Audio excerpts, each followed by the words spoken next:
Crime and Punishment. Ukrainian edition. Part 1. Crime. Peter cruised along the familiar roads towards his home in a sleek BMW. The car, a symbol of his hard work and success, chimed in with a reminder about its overdue maintenance. Frustrated, Peter remembered that the service center had informed him that the necessary spare parts were still en route from China. Despite the inconvenience, he smiled, reflecting on the irony of installing Chinese counterfeit in a luxury car. What's the point of having a BMW then? Peter was an engineer and he understood the reliability of Chinese parts too well, but he had no choice.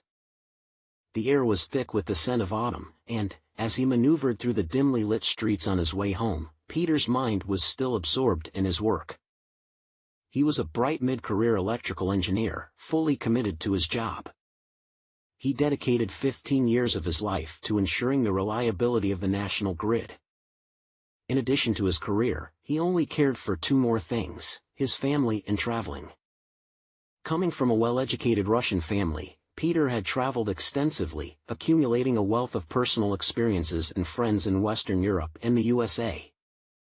At the moment, however, his mind was occupied with his most recent professional project. These last days, he had spent long hours utilizing his knowledge in cutting-edge software developed by industry giants like Siemens and ABB to analyze potential vulnerabilities in the transmission grid. Any modern grid, he knew well, was robust and reliable, designed with multiple redundancies to withstand various failures and continue operating under harsh circumstances. As he navigated the neighborhood of Moscow in the fading twilight, Peter found himself lost in thought. The hum of the engine was a rhythmic accompaniment to the mental checklist running through his mind. Did I do the best analysis I could have done?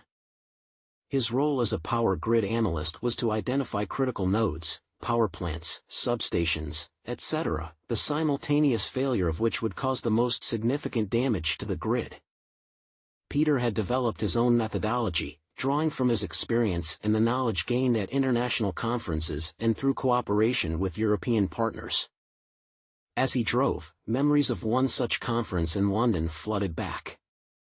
He liked London a lot and thought of a day he would return to the city and enjoy a pint in one of its charming bars. In his methodology, initially sponsored by the European Neighbourhood Development Fund, Peter assigned different weighting factors to different consumers. A residential house held a weighting factor of 1, a water pumping station was assigned a factor of 3, and a hospital was considered as an impactful 10. This approach reflected the potential damage to the community, highlighting the importance of each node. This methodology allowed him to identify the smallest number of nodes leading to the loss of the highest total value consumers. And, therefore, optimize the investment needed to protect the community. These days Peter, being one of the best engineers in the company, had a particularly important client. Though the client insisted on remaining confidential, Peter knew it was none other than the government. Proud to serve his country, he worked diligently to deliver the best result. Impatiently, he looked forward to witnessing the practical results of his analysis, eager to see how his theoretical efforts would become reality. Suddenly, a flash of movement caught his eye, and before he could react, a small figure attempted to cross the road. The sickening bang of impact followed, and Peter's heart sank. Oh, no! He had struck a small orange tabby cat. Shocked and horrified, he slammed on the brakes, bringing the car to an abrupt halt. Peter stepped out of the vehicle. His face was marked with distress. The injured cat lay on the pavement and moved in convulsions. A pang of guilt washed over Peter as he surveyed the scene. He loved animals and would never hurt one. A moment later, the convulsions ceased and the cat stopped breathing. Peter felt a profound sadness for the creature whose life had been abruptly cut short. Tears appeared in his eyes as he considered the fragility of existence. He cradled the lifeless but still warm body of the cat in his hands. It was so soft. Grief and regret etched across his face. The weight of his responsibility bore down on him. Why did it happen to me, he thought. It was too difficult to be alone, and in that somber moment, Peter called his wife. He whispered words of remorse and shared the pain he felt, seeking support from the person who knew him best. His wife, Elena, offered a comforting word, consoling him in his moment of vulnerability. She was a gentlewoman and a loving wife. She asked him to come home where a warm meal would be waiting for him. He got in his car and continued driving. As Peter parked his BMW in a busy improvised parking lot in a neglected garden next to his Soviet-era 9-story building and entered a worn elevator, he couldn't stop thinking about the moment the cat died. He hated this Soviet relic, but he preferred to live here due to the convenient commute to the office. As he got out of the elevator, a familiar ping on his iPhone signaled a message from his boss. With anticipation, he opened the message to find confirmation that his analysis had been correct. He entered the building and ran to the kitchen to share good news with his wife. As he predicted, the failure of the 4 nodes he had identified had led precisely to the consequences he estimated. Namely, 7 million people remained without power and water for 8 hours, including 2 million who would endure the blackout for over 24 hours. The ripple effect spread to other infrastructures and disrupted internet and cell networks. 1,000 kilometers of railways were paralyzed for 4 hours, and 2 major hospitals were left in darkness. Peter felt a surge of pride knowing that the military had targeted the substations he pinpointed. While the conventional military approach would involve the use of 32 missiles for such an operation, Peter's exceptional skills and expertise led his country to deploy only 16 cruise missiles in the attack, saving 16 missiles for the attack next day. He felt good about being smart. His wife congratulated him too. Elena knew that with the bonus payments for this achievement, they would afford a Christmas getaway to Turkey, to escape the freezing Russian winter she hated so much. While Peter and Elena enjoyed dinner, across the border, on the 9th floor of an identical Soviet-style building, an elderly couple who moved to Ukraine when they were Elena's age. Trapped in their apartments without power and phone connection, exhausted by constant bombardment, quietly died alone. While the rest of the residents of the building hid in the basement during the air raid alert. At the same time, emergency firefighters, desperately trying to mitigate the consequences of the strike, found themselves too close to the transformer cooling oil and were burned alive. In one of the hospitals Peter pinpointed, babies born prematurely due to the excessive war-related stress experienced by their mothers every day of their pregnancies, now were cooling down in hospitals deprived of power. The scars of war extended beyond the immediate physical consequences. Hundreds experienced heart attacks induced by the stress and chaos. Children, who lived through constant air raids, faced chronic anxiety and depression that would haunt them for a lifetime. Couples, just like Peter and Elena, would separate due to a constant sense of insecurity and instability. The most vulnerable members of society, unable to cope with the trauma, gave in to the darkness within, leading to suicides. "Let's go to Istanbul for Christmas," Elena said, raising a glass of Italian wine to celebrate Peter's professional achievement. "Why Istanbul?" Peter asked. "It's a city of cats. And you love cats so much." Part 2. Punishment. After a holiday in Turkey, Peter and Elena's return to Moscow was spoiled by unexpected delays. Landing nearly 2 hours later than scheduled due to the presence of an unidentified drone over Moscow, the couple's mood was far from festive. The clear sky and full moon helped them navigate through the -15-degree weather to the open-air parking lot. Elena, clearly irritated, couldn't hold back her frustration. "I told you we should have booked underground parking. You never listened to me." Peter rolled his eyes and replied defensively. "I already told you, all the underground spots were taken by those Bentleys and Maybachs abandoned by people fleeing the country. Fucking rats." To add to their woes, their BMW was buried under a thick layer of snow. Peter tried to start the car multiple times without success. Elena watched impatiently. "Come on, Peter. We're freezing here." Elena complained, tapping her foot. "What do you want me to do?" It's this Chinese junk they installed during the last maintenance.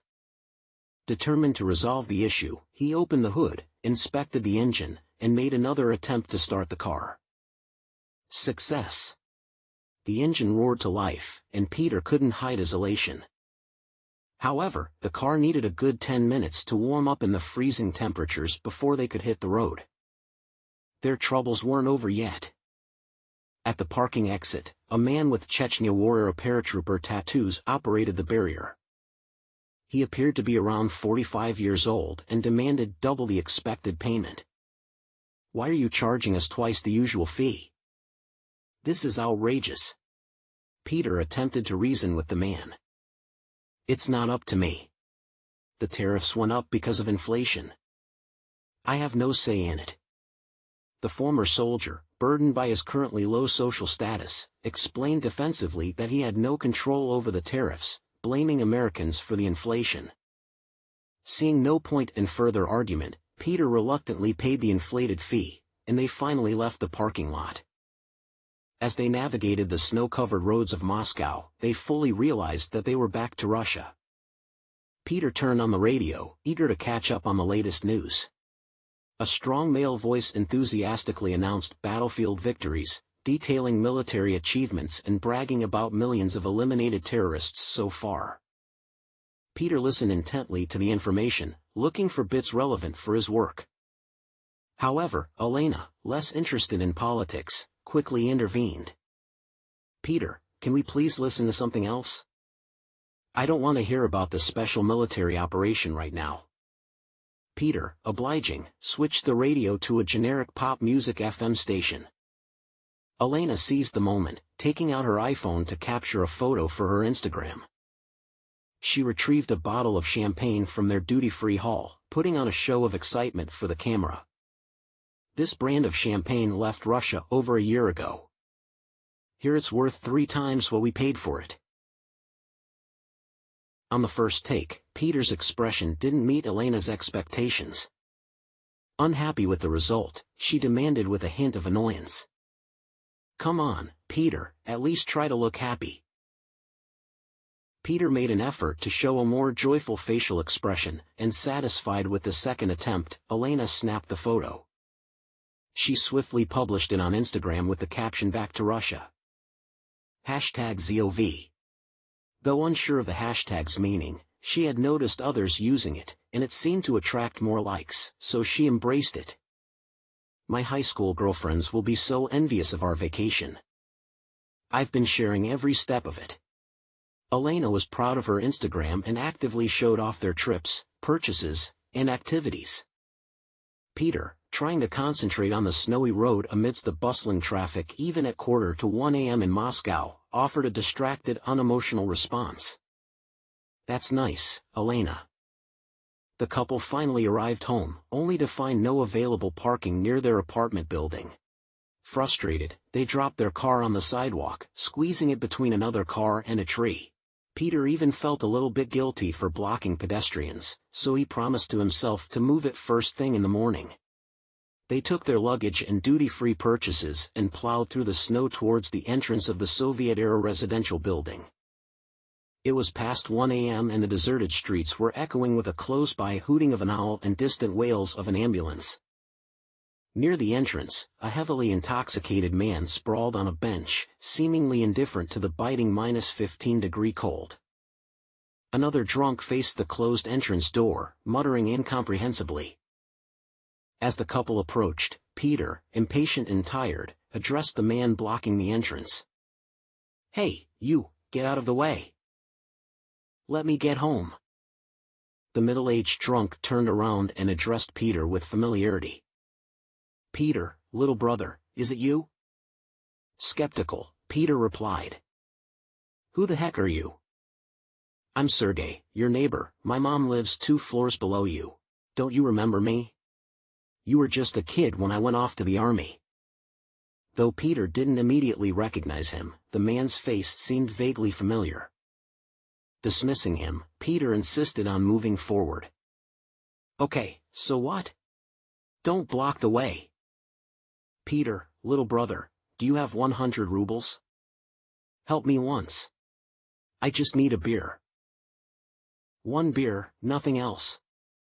Peter, usually disdainful of drunks, hesitated. Given the circumstances, he realized that parting with the equivalent of $1 might be worth getting home quickly. All right. Thank you, little brother. As Peter reached for his Gucci wallet, a gift from Elena the previous Valentine's Day, the man's attention shifted to the inner spread where Peter's ID was kept. Moonlight and a single bulb above the door illuminated the scene. The drunk looked at Peter's ID. Then he looked straight at Peter's face. Peter met the man's gaze, and a chill ran down his spine. His once relaxed facial muscles tensed as the man scrutinized Peter's features. Unexpectedly, the man pulled out a gun with a silencer and fired a bullet into Peter's throat. The bullet silently exited at the base of Peter's skull. The man carefully laid his lifeless body on the cold ground. Shocked and unable to react, Elena dropped the precious duty-free champagne bottles, shattering them on impact. Before she could utter a word, the other man sleeping on the bench rose and fired a fatal shot into the back of her head. The two men picked up the bullet casings and vanished into the dark alleys. Peter and Elena lay lifeless under the full moon, their final moments accompanied by the silence of the night. Interrupted only by Elena's Instagram notifications from her envious high school classmates. There were no witnesses to this event except an owl, devouring a bat, perched on a nearby tree above their BMW.